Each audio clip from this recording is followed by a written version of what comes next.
This tutorial will demonstrate how to use independent samples t-test in SPSS. Independent samples t-test compares a metric variable between two categories.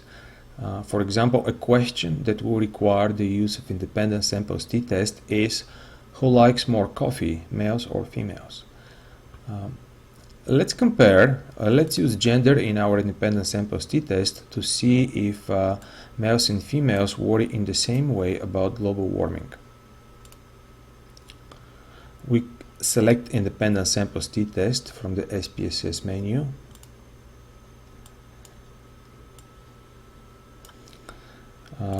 Gender is our grouping variable. Keep in mind that when it is entered for first time, there are some question marks. It is because SPSS requires to enter the actual values of the two groups, which for males is 0 and females is 1. I know that because I checked the coding table, and now the question marks disappeared. SPSS requires the entering of the two values because sometimes we may want to compare something between two groups, and these two groups can be part of a categorical variable with multiple categories, not only with two categories. Again, we're going to compare the question "I'm worried about global warming" between the two genders. The SPSS output generates two tables. The first table provides some basic descriptive statistic of the variable for males and females. So for males the average is 6.12, for females the average is 6.8 on a scale from 1 to 7. The second table is the actual independent samples t-test. This is the significance level we should be looking at. It is the significance level called for a two-tailed test. Now I need to make two notes here. First, although there is another significance level, it doesn't directly belong to the independent samples t-test. It complements the independent samples t-test if for a test called Levene's test for equality of variances.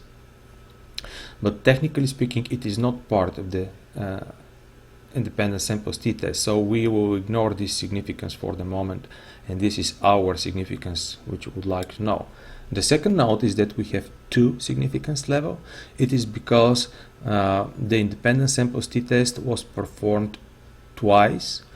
Once assuming that males and females, the groups of males and females have equal variances, and the second time assuming that the variances were not equal.